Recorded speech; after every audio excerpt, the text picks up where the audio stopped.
fatal heart impact, past painful scars. In fact, I blast tasteful bars and pass. I back up my actions, fact don't ask, grab reactions, jacked attack with every word, then act with class as they hear me snap. I got nothing to lose, cause I fought and felt the bruise. Now I'm not the one confused, call the shots and they produce. I ain't lost, I'm finally loose, pick a new silver excuse. I need the views to boost me to a new abuse of being used. Everybody wants a piece now, y'all can rest in peace now. You're dead to me, so peace out. Remember, you're discreet out. Get ready for defeat now.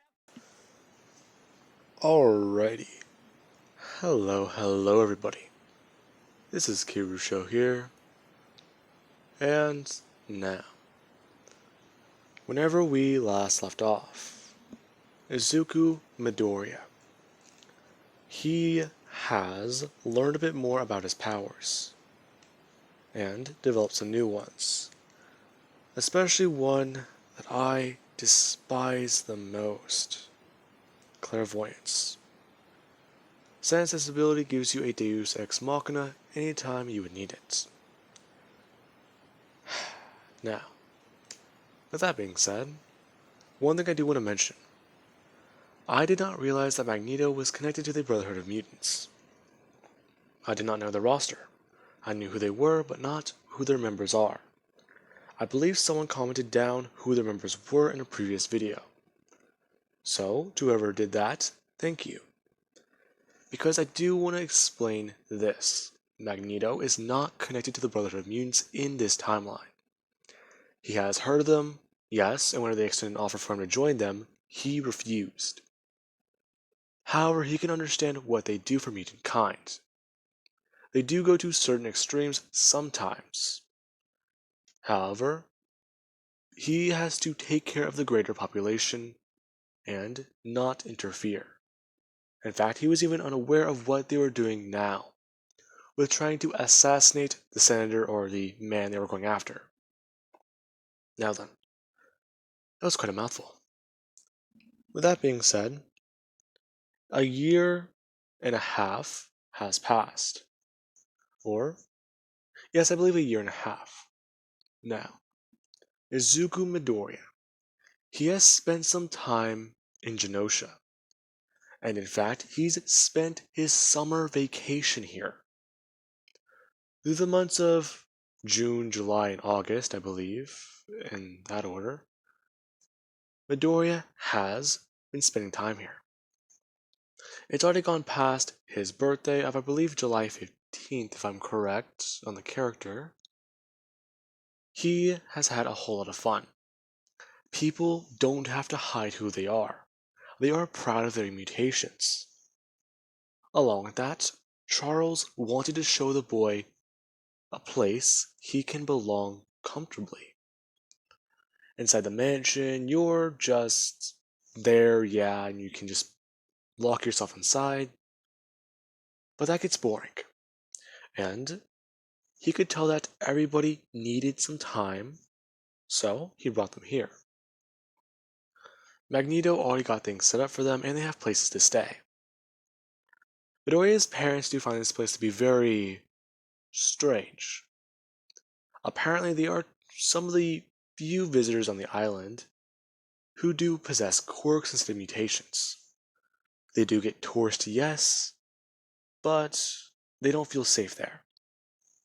Now, with all that being said, we do have today with Midoriya. Him and his friends are all actually walking to a park, as there are people flying overhead and zooming by. Along with actually, let's say, like somebody is sliding on the fence and manipulating matter. They're able to slide on metal wires and fences and do all this. And it's quite easy. No one even really batting an eye. The weirdest things are happening all around them, but everyone is going on their day-to-day lives, because that's just the new normal here. And Midoriya, he's gotten used to it. As he actually does turn to Kitty and Kirk, along with a few different people who Midoriya does actually have with him, asking about if they really do think they should be sparring here. To which somebody does say that they actually did get the permission, and that it's going to be all fine. There's no law here talking about them not being able to spar. As long as nobody gets hurt, it's okay.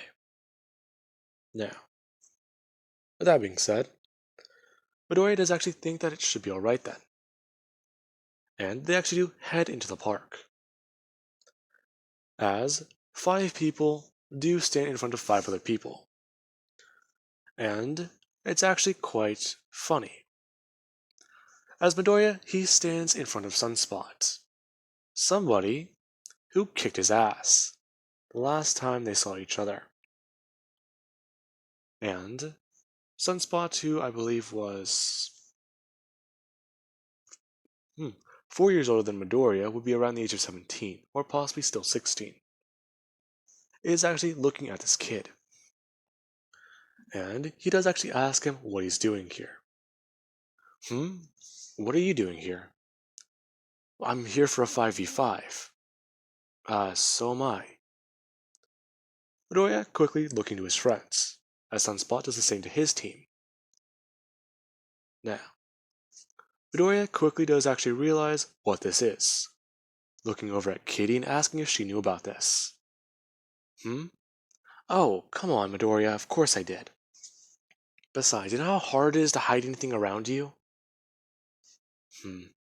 Well, kinda. Then again, I'm still trying to get used to all this. What is she talking about? Apparently I have more powers from the last time we met. Yeah, whenever you stuck 4 fingers in my chest. Now, somebody on Midoriya's team does begin to laugh, and say, holy shit, is that actually what happened? As we do have X-23. Now, she just goes on telling Midoriya that that sounds pretty fucking hardcore, and that she would pay to see that again. Or pay to see that. Sunspot talking about how it took him a while to recover from that actually. And as long as he doesn't do that again, then he's alright with a 5v5. Now, Midoriya, he actually does smirk. And we do have Kitty, who just tells them that if they're going to do that, stay airborne. And that if they're going to actually get more serious, take it up higher into the sky. This being where Midoriya, he does actually just turn to Kitty and say yeah. Sunspot doing kind of the same thing to his own team. As they all do begin to take steps backwards and spread out. As Midoriya faces off against Sunspot once again. And Kitty and the rest of his team do face off against different people. Now, the roster is 4 people who I've already talked about, but who is the 5th person? Now, I want to say that the 5th person on Midoriya's team... No, I don't believe I should introduce them yet. Let's see, a different character. Ilang? I think that's her name. Basically, Magic. She is Cyclops' niece, basically.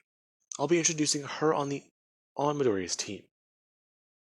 Now, for those of you who are confused as to who that character is, a complicated history, first off, and I will not be explaining it all, because I would be here for a minute. But let's begin at their battle. Midoriya actually does begin to float up into the air, as power begins to course around him, and the black energy is seeping from his hands and eyes, as Sunspot actually does begin to burn bright, and he gets hotter and hotter and hotter immediately. Now, everyone does actually take a second before they begin their own battles, and you actually watch Midoriya and Sunspot face off. Now, we actually do have at a cafe nearby, with Charles and Magneto. Magneto is still wearing his helmet, and he actually is sipping coffee through a straw, as he's asking Charles if he really does believe that that boy is the Phoenix. To which he actually does go on talking about it. Yes, he does. Now, the two do begin a conversation. Charles trying to back it up with the evidence he does have. While Magneto, he begins to try and support his claim that Charles cannot find two phoenixes. That's impossible. He mistook Jean Grey for one, supposedly, after he found Midoriya. So he had a falsity on that. Charles's nightmare is nothing more than that, a nightmare. And that his old friend should just leave that in the past. And they should focus on the here and now. Trying to explain to Charles that he does actually have another proposition. Trying to talk about how Genosha can be a safe haven for his school. That the students can be welcome here. Now, Charles does go on talking about how the world would not accept mutants if they just try and hide themselves altogether. They would think that something is happening, and they would be fearful. What happens whenever a powerful group of individuals are low in number, but have powers that greatly overpower their enemy? He has fought people like that before, and he knows what happens. Magneto simply just nodding, as a loud sound is heard. Before you actually do, look over into the distance, as you do see two waves in the air, one black and one burning orange, clashing and colliding, as beams begin to shoot out directly at each other. Magneto commenting on that battle is already happening, and who Charles believes will win. Now, let us currently cut back over, as Midoriya and Sunspot are currently just blasting away at their own power with each other. And Midoriya, he actually does follow what Sunspot did in their last battle. While these two are basically pouring power at one another, Midoriya, he turns off his own power, falling out of the air before doing a flip, immediately flying up towards Sunspot, and bringing his hands together to hammer him across the face with a punch. And that does actually catch Sunspot off his guard. Before bringing his hand up, he actually does blast energy point blank into Midoriya's face, and try to sock Midoriya across his ear, or his right ear, to disorient him. Now, the other battles going on the ground. They are intense, but not as intense as Midoriya and Sunspot. As eventually these two, they actually do go to collide with each other. Now, Midoriya and Sunspot, they go at their absolute limits. A prolonged battle that was booming, explosive, and beautiful, to say the least, is at an end. Whenever Midoriya and Sunspot, they simply just do collide fist. And Midoriya, he's putting more and more of his dark energy into it. And Sunspot does put more and more of the power of the sun into his battle, or into his fist. Midoriya and him going back and forth. Before, Midoriya, he throws out his other fist and Sunspot does the same. A shockwave actually beginning to form. And it's hitting the ground, knocking everyone off their feet, as they look up to see the two mutants. Now, at this point, everybody on Genosha is able to somewhat see flames or darkness on the island. And everyone who's within a 5-mile span can feel and see the battle. It's that bright and that intense. Now, with that, Midoriya, he actually does cock back his head, and Sunspot does do the same, as these two let loose with one more attack, and smash each other's heads at each other. Now, as soon as that does actually happen, a sonic boom does occur. These two broke through the sound barrier with the simple force of that last attack. And Midoriya, he's sent flying backwards, and with a possible concussion. Sunspot doing the same. As Midoriya, he goes flying backwards at high speeds, and he smashes through a tree, before landing onto the ground. Midoriya, him simply just laying there for a second, before going to get back up onto his feet. While Sunspot, he went careening into the ground, and he actually did land in a city street, burning through the street and landing inside of it. Now, he actually does try and shake himself off, and get back up. As soon as he is able to get back onto his feet, he does turn off his abilities, before quickly just going to move forwards and land onto the ground. And he does actually feel exhausted. Holy hell. Hell, his teachers can't even push him that far. Shit, how does this kid keep keeping up with me?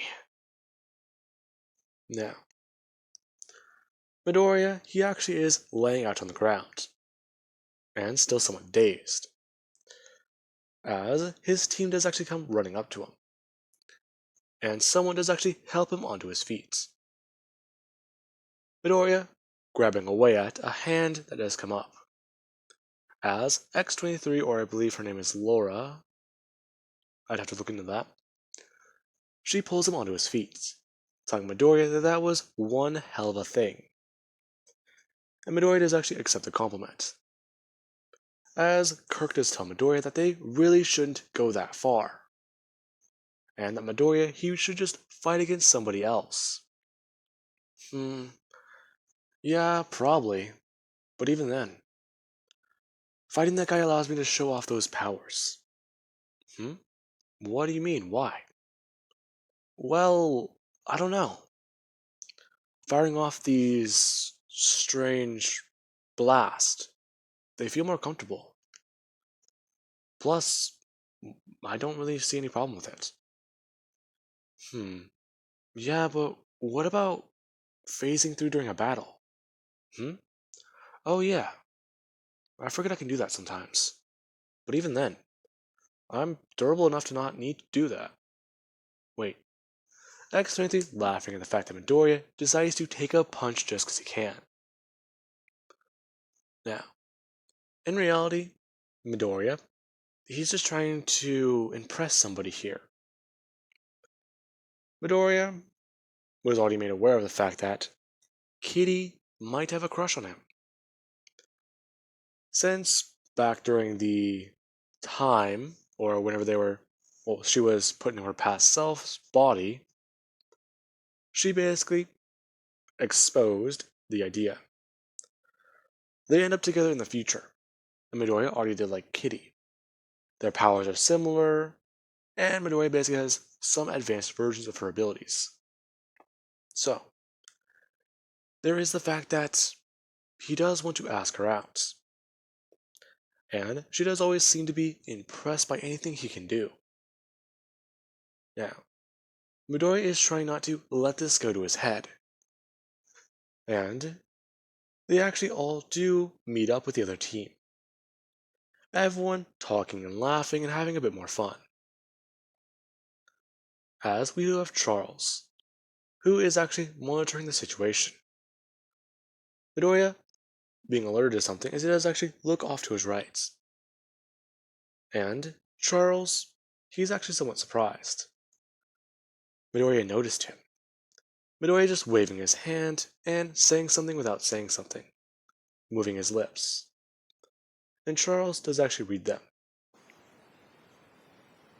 As Midoriya basically tells Charles that everything is under control, and that he made sure to hold back. Also to not worry about them. They're doing okay. Now, Midoriya then actually went back to focusing on his friends, and him and Sunspot did actually begin to give each other a bit of shit. Basically a camaraderie and rivalry being to form. Now, with that being said, this actually is quite interesting, as we actually do have a little bit later everyone going out and basically getting, let's say, something to drink and hanging out for a minute. Before, Midoriya actually has begun to talk with Kitty. Now, after him and her do begin to talk, it becomes quite apparent what's going on. Sunspot and his team leaving. As X-23, she makes up a fake excuse, talking about how a music shop is going to be closing soon, and basically waving off. As we do actually have Magic, kinda confused about what's going on, but then Kirk does actually someone to say him and her do need to leave. Now, she's kinda confused, but he does actually just grab onto her shoulder and teleport them both away. As he does explain it a bit later. Now, Midoriya and Kitty are just hanging out there. And it's kind of weird. All of their friends suddenly just left. Huh. If that isn't something. Weird. Nah. Well. Let's just give this a shot. Midoriya going to say, hey Kitty. To which she does actually just look at him. Midoriya going on to talk about how this was actually a pretty fun day, doesn't she think? Yeah. But either way, what's up? Now, Midoriya, he actually does go to take off, or, well, yeah, let's say take off the jacket he's somewhat wearing, or the X-Men jacket, as he does actually take that off to reveal somewhat of an undershirt. Now, he goes on talking about how it's actually pretty hot today, huh? And basically trying to just make simple conversation. Now, him and her do continue for a minute before she does actually point out at Midoriya's arm. Now, Midoriya does actually look down at it to see somewhat of a scratch, or at least a bruise, an injury, and he does find it to be quite surprising. So, that must have happened whenever Sunspot grabbed his arm and tried to do an attack. That's nothing to worry about. I'll be fine. Her actually saying that it's actually pretty serious.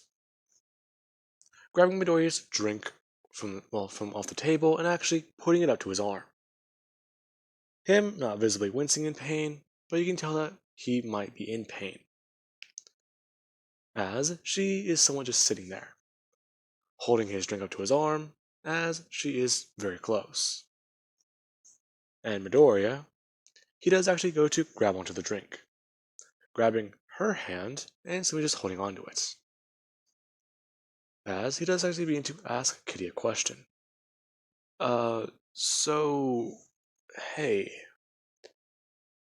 this is kinda weird, huh? Yeah. Well, anyways, so, there's still time before we're supposed to be back, huh? Yeah? So what?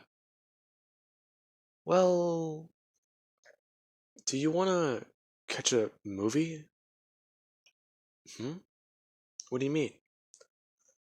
Well, I mean, I'm I've been kind of interested in you for a while, and I'm not too sure if you remember from what happened a while back, but her actually somewhat surprised, her eyes widening, before she quickly does begin to blush, asking Midoriya if he's trying to ask her out on a date. To which he does actually say yes, very bluntly. She thought that Midoriya was joking for a second, surprised that he's not. Now, she does actually talk about how if they're going to go see a movie, well, they don't need to do that. If Midoriya did just want to ask her out, he could have just been straightforward with it. Now, this is actually quite surprising. And the two do actually begin to head back to, let's say, the place they're staying at currently. It is a manor, or a building, similar to the manor back over in Japan. It's not exactly a replica, but it is a very big house, with many rooms. And later on in that day, towards the night, Midoriya and Kitty are both actually just sitting down and watching an old horror movie. And Kitty is talking about how these things are stupid about it. Basically, him and her beginning to make fun of the movie. And someone just laughing. Now, Midoriya does actually find this to be a very, very happy experience. And he enjoys it quite a bit. However, this horror movie is quickly ruined whenever the TV does switch over. And he's very confused. Going to try and find the remote. Now, he does look down at the table and try and find it. There's the popcorn, some other snacks on the table, and he is actually just beginning to look around. Before somebody finally does speak up. Midoriya does actually somewhat jump up and look behind him, surprised. Let's say that he sees Colossus, as he's actually just talking about how there's an urgent situation going on. And Midoriya is kind of surprised, asking about it. Before, we do actually see what's happening. In New York City, there is an alien invasion happening. And there are overwhelming forces. Now, you can see it on the news. There's a giant portal up in the sky. There's a whole bunch of soldiers pouring out of it, and then there's those giant worm-like creatures. They're basically swimming throughout the air. And Midoriya, he immediately jumps up onto his feet, spinning around asking Colossus when do they need to leave. Colossus trying to talk about how this is a more dangerous situation than Midoriya thinks. And that is far out of his range of control. Kitty basically jumping up and saying, no, it's not. They all need to help. Now, with that, Colossus does somewhat disagree. Kitty's powers, they could be of help, yes. However, she would still be in great danger. And Midoriya, yes, he's very powerful in his own right, but still. His parents, they didn't like what happened last time. And if they were to take him into a battlefield like this again, what would happen? This would just get worse and worse and worse. So, he is going to stay right here and listen to authority. Listen to the people he is learning from, his teachers and his mentors. They will handle this. Now, with that, he does actually go to run out of the room and leave, as many other students here do actually come running out, hearing all the commotion going on, as the Blackbird, I believe it's called, does take off and head for America. Now, everyone does run out to see what's happening. And it's your typical, let's say, Thursday. An alien invasion is happening somewhere on the world. And surprisingly, it's not in DC. Washington, at least. Now, with that being said, I do hope you guys enjoyed. Have an amazing night. I will catch you guys in the next part.